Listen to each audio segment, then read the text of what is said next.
Levelling के एक नए एपिसोड के अंदर जैसा कि हम लोगों ने लास्ट वाला एपिसोड तक देख लिया था, वांग डोंग सू और सांग सूहो एक खाली एरिया में जाते हैं फाइट करने के लिए। वांग डोंग सू भी सूहो को पीटने के लिए तैयार था, लेकिन उससे पहले वो कुछ कर पाता सांग सूहो ही काफी तेजी से वांग डोंग सू के ऊपर अटैक कर देता है और वहीं पे लास्ट वाला एपिसोड खत्म हो गया था। तो इस एपिसोड की शुरुआत में सूहो, जो कि वांग डोंग सू के अटैक करने से पहले ही उसके ऊपर अटैक कर उसको घायल कर देना चाहता था, वो काफी तेजी से वांग डोंग सू के ऊपर जाता है अटैक करने के लिए, लेकिन वांग डोंग सू उसको देख लेता है और उल्टा ही उसके ऊपर अटैक करने के लिए तो वो जैसे ही उसके करीब आता है वो उसके सामने जमीन पर एक किक मारता है, जिस वजह से पूरी जमीन ही उखड़ जाती है और सूहो आसमान में उड़ जाता है। और जैसे ही सूहो जमीन पर वापस नीचे आ रहा होता है, वांग डोंग सू अपना पंच बनाते हुए उससे कहता है कि आखिरकार तुझ जैसा समनर की इतनी हिम्मत कैसे हो गई कि वो मुझे क्लोज कॉम्बैट के लिए चैलेंज करे। और हाँ, वो जो तू ब्लैक चीजें जो भी होती है वो चीजें जिनको तू समन करता है ना, जा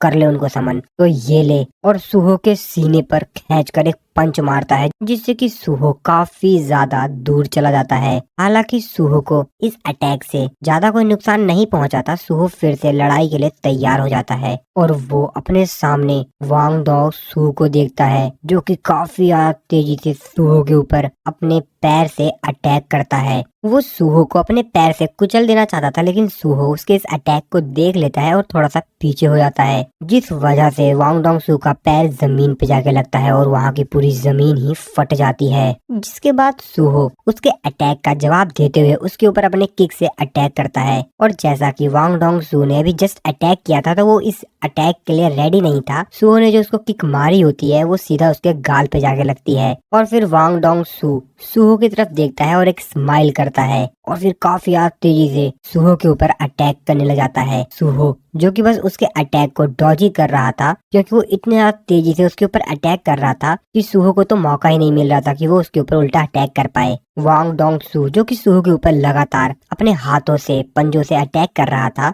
और उससे कहता है कि तेरे अंदर जितनी भी ताकत है तो अपनी सारी ताकत लगा ले, लेकिन याद रखियो तू अकेला मेरा कुछ भी नहीं बिगाड़ पाएगा। और तेरे अंदर जितनी भी पावर्स है, जितनी भी, अगर तू उन सारी पावर को भी एक साथ मिलाकर मेरे ऊपर अटैक करेगा तो भी मुझे हरा पाना नामुमकिन है। सूहो जो कि वांग डोंग सू के अटैक से अपने आप को बस बचा रहा था, वो भी अपने मन में सोचते हुए कहता है कि हाँ, ये बात मैं मानता हूँ कि तेरे और मेरे स्ट्रेंथ के बीच में जो गैप है वो बहुत ही ज्यादा बड़ा है, लेकिन फिर भी अब मुझे उतना ज्यादा दबाव फील नहीं होता जितना कि पहले होता था। अब मैं मेंटली काफी ज्यादा स्ट्रांग हो गया हूँ। तभी सूहो को एहसास होता है कि एक्चुअल में वो तो लड़ाई लड़ रहा है और लड़ाई के बीच में ही वो सपने देखने लग गया, जिसपे वांग डोंग सू भी उससे कहता है कितना घमंडी है, लड़ाई के बीच में ख्यालों में खोया हुआ है। जिसके बाद वांग डोंग सू अपना फाइनल अटैक सूहो के ऊपर करता है, जिससे कि उस घर की पूरी दीवार ही टूट जाती है। लेकिन तभी वांग डोंग सू कुछ नोटिस करता है, वो देखता है कि उसके हाथ के आर पार एक वीपन निकला हुआ है। वो काफी ज्यादा गुस्से में कहता है, बास्टर्ड, तूने अपना ये वीपन कब निकाला?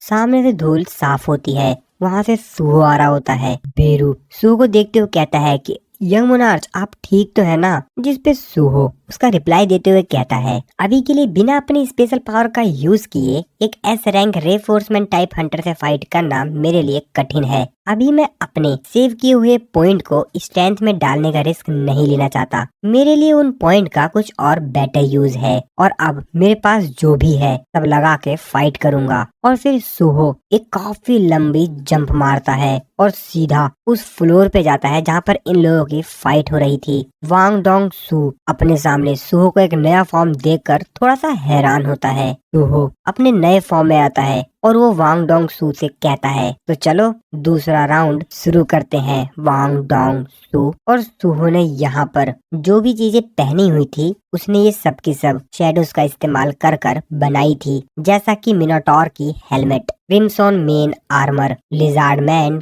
बूट्स और इसी प्रकार के और भी काफी सारे शेडो आइटम्स उसने पहन रखे थे। और इन सभी का जो ग्रेड था वो था रेयर, यानी कि बहुत यूनिक। जिसके बाद सूहो वांग डोंग सू से कहता है, तो चलो ठीक है, अब मैं तुमसे अपनी पूरी पावर के साथ लड़ूंगा। जिसपे वांग डोंग सू चिढ़ते हुए उसे कहता है, तुझे क्या लगता है तू ये सारी बकवास चीजें पहन लेगा, इससे तू मुझे हरा पाएगा? लेकिन वो अपने मन में ये भी सोच रहा होता है, आखिरकार इतने सारे आइटम्स ये एकदम से कहाँ से आ गए? और तभी तभी उसकी आंखें खुली की खुली रह जाती हैं, उसके शरीर से पसीने आने लगते हैं और सच्चाई तो ये थी कि उसकी काफी ज्यादा फट जाती है। वो एकदम डर सा जाता है। वो कहता है कि ये ब्लैक ऑरा, ये तो। और तभी उसको याद आता है, जी हाँ, उसको याद आता है सांग जिन्वू। उसे वो पल याद आ जाता है जब सांग जिन्वू उससे कहता है, जैसा कि तुम्हारा मरने का कारण काफी ज्यादा ग्रिड था, तो क्यों ना मैं तुमको ग्रिड कहूँ? हाँ, ये नाम सही रहेगा ना? तुम्हें ये नाम पसंद आया ना, वांग डोंग सू? और उसे याद आ जाता है कि एक्चुअल में वो सांग जिन्वू ही था जिसने कि मुझे अपना गुलाम बनाया था ग्रिड के रूप में। तो आप लोगों को याद होगा कि सांग जिन्वू का जो एक शैडो सोल्जर था ग्रिड, जो कि काफी ज्यादा पावरफुल भी था, वो एक्चुअल में वांग डोंग सू ही था। और वांग डोंग सू को ये सब कुछ याद आ जाता है, यानी कि प्रीवियस वर्ल्ड की यादें उसे भी याद आ जाती हैं। तभी सूहो नोटिस करता है कि एक्चुअल में उसने यहाँ पर जो कपड़ा पहना हुआ है, यानी कि जो आइटम्स उसने पहन रखे हैं, वो काफी ज्यादा फैंसी लग रहा है। और इसीलिए वो डिसाइड करता है कि वो इसके अपीयरेंस को ऑफ कर देगा। और वो ऐसा ही करता है जिससे कि अब उसके ये जो फैंसी आइटम्स हैं वो दिखेंगे नहीं किसी को। वो अपने सामने देखता है और वांग डोंग सू को देखकर तो वो भी थोड़ा सा हैरान होता है कि अरे इसे क्या हो गया। वांग डोंग सू जो कि अपना सर पकड़कर काफी ज्यादा डरा हुआ था, वो तो बस हमें दिमाग में यही सोचा था कि, और उसे वो सारी की सारी यादें याद आने लगती है कि किस तरीके से सांग जिन्वू ने उसको पीट पीट कर अपने शैडो सोल्जर में ऐड कर लिया था। और उसे ये सारी की सारी बातें याद आ जाती हैं। वो अपना सर पकड़ते हुए कहता है कि ये सब वो अपने मन में सोचते हुए कहता है कि उसके चारों तरफ जो काली कलर की धुंध उठ रही है, मुझे उसे देखना बंद करना होगा। मेरे दिमाग में ये दूसरों की यादें क्यों घूम रही हैं? नहीं, वो सही में किसी और की यादें है ना? नहीं, वो यादें शायद मेरी हैं। मैं उस बंदे का नाम जानता हूँ जिसने कि मुझे हराया था। मैं अभी तक बस उसका नाम भूला हुआ था। उसका नाम क्या था? हाँ, सांग जिन्वू।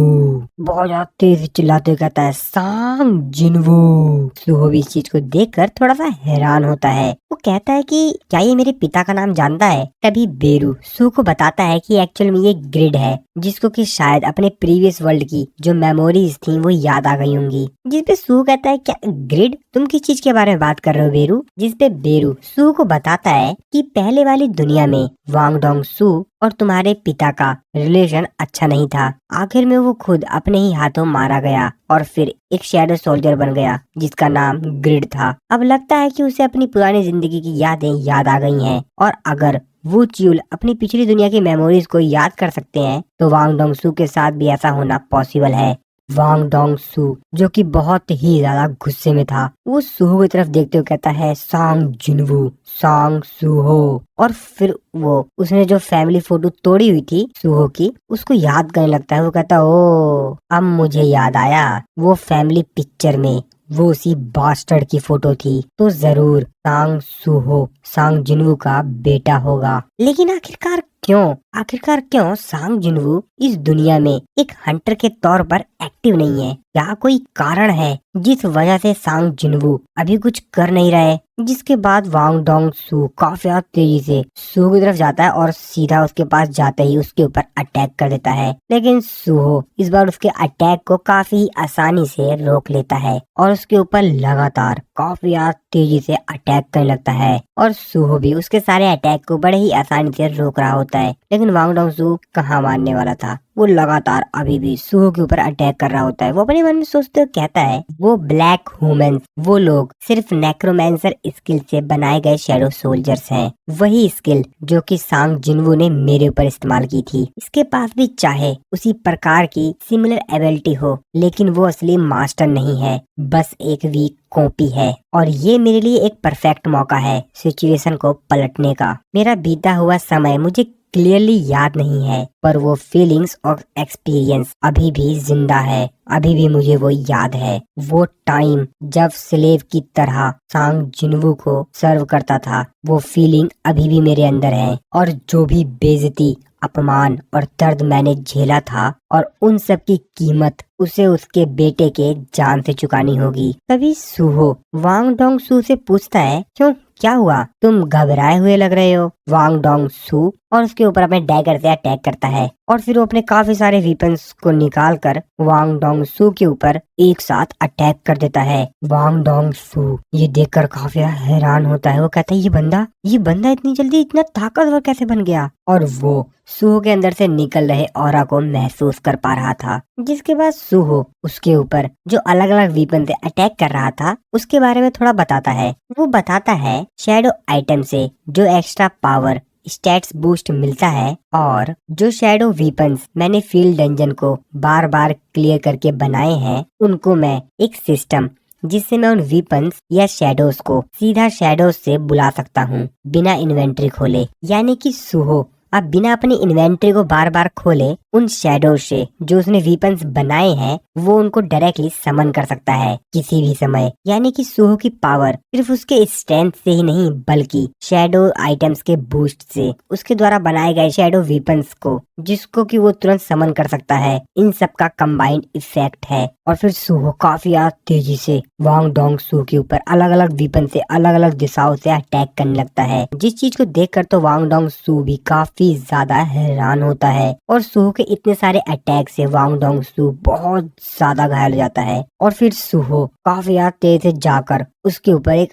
तगड़ा सा अटैक करता है। वांग डोंग सू तो अपने मन में बस यही सोच रहा होता है कि ये लड़ाई के बीच में ही इतनी आसानी से अपने वीपन्स को बदल पा रहा है, स्विच कर पा रहा है। वैसे क्या कभी सांग जुनहो के पास ऐसी एबिलिटी थी? बेरू जो कि ये सब कुछ देख रहा था वो अपने मन में सोचते हुए कहता है ऐसा लग रहा है कि यंग मोनार्च फाइट के दौरान भी स्ट्रांग होते जा रहे हैं। सिर्फ लेवल बढ़ने की बात नहीं है, उनकी स्किल, फाइट की समझ और बैटल इंस्टिंक्ट्स भी इम्प्रूव हो रहे हैं जिनको कि नंबर्स या स्टैट्स में नापना भी मुश्किल है। मेरे महाराज अगर मैं छोटा सा ओपिनियन दे सकूं तो मुझे विश्वास है वो दिन ज्यादा दूर नहीं है जब यंग मोनार्च आपके साथ खड़े होंगे। जिसके बाद सूहो काफी तेजी से वांग डोंग सू की तरफ बढ़ता है और उसके ऊपर काफी सारे अटैक कर आगे बढ़ जाता है। और वांग डोंग सू अब बिल्कुल मरने के करीब ही था। उसकी आंखों में सांग जिन्वू की तस्वीर दिखाई देती है और साथ ही में सांग सूहो की भी। वांग डोंग सू सीधा जमीन पे जाके गिरता है और जैसे ही वो जमीन पर गिरता है वो पूरा का पूरा फ्लोर ही टूट जाता है और वांग डोंग सू डायरेक्टली ग्राउंड फ्लोर पर गिरता है। और पता है वांग डोंग सू जब वहाँ से नीचे आ रहा था ग्राउंड फ्लोर पर तो अपने मन में क्या सोच रहा था? वो अपने मन में सोच रहा था मेरे को ऐसा बिल्कुल भी नहीं लगा था कि ये बंदा इतना ज्यादा ताकतवर होगा, तो अभी के लिए मुझे यहाँ से भागना होगा और मैं इसके ऊपर दोबारा अपना एक नया ग्रुप बनाकर अटैक करूंगा। वैसे ये भागना नहीं है, ये प्रिपरेशन है ताकि अगली बार जब मेरे से लड़ाई हो तो मैं इसको पूरी तरीके से खत्म ही कर दूं। मैं इसके ऊपर तब अटैक कर सकता हूँ जब इसके जो गार्ड हैं वो इसके आसपास नहीं होंगे और शायद इससे बेहतर ये रहेगा कि मैं इसके किसी करीबी का किडनैप कर लूं। फिर तो इससे कोई भी फर्क नहीं पड़ेगा कि ये कितना ज्यादा ताकतवर है, ये सब कुछ मीनिंगलेस होगा। वांग डोंग सू ये सब कुछ सोच ही रहा था कि तभी हम लोग देखते हैं कि सूहो उस फ्लोर से डायरेक्टली नीचे ग्राउंड फ्लोर पे आता है और नीचे आते ही वांग डोंग सू के ऊपर सीधा अटैक कर देता है और इस अटैक से वांग डोंग सू की हालत पूरी तरीके से खराब हो जाती है। वो बस अपनी अंतिम सांस गिन रहा था। वो सूहो से कहता है नहीं, क्या तू भी मुझे अपना गुलाम बनाने वाला है? तो आगे बढ़ और कोशिश कर, मैं अपनी पूरी ताकत लगा के तुझे रोकूंगा और खुद ही तुझे मार दूंगा, तुम दोनों को, तुझे और सांग जिन्वू को। जिस पे सूहो उससे कहता है कि तुम्हारी डिजायर बहुत ज्यादा ग्रीडी है, अगर तुम मुझे ही नहीं हरा पाए तो मेरे पिता तक कभी नहीं पहुंच पाओगे। जितने तुम्हारे बस की है तुम उतनी कोशिश कर लो। लेकिन मुझे इस चीज के ऊपर भी शक हो रहा है कि तुम्हारे पास इतना सोचने का भी समय है। ये बात सुनकर वांग डोंग सू काफी ज्यादा बड़ा जाता है और चिल्लाते हुए कहता है सांग सूहो। और फिर सूहो उसके ऊपर एक अटैक करता है और फिर इसी सीन के साथ हमारा ये वाला जो एपिसोड है वो खत्म हो जाता है। आई होप आप लोग को वीडियो अच्छी लगी होगी, तो मिलता हूँ मैं आप लोगों को नेक्स्ट वीडियो में।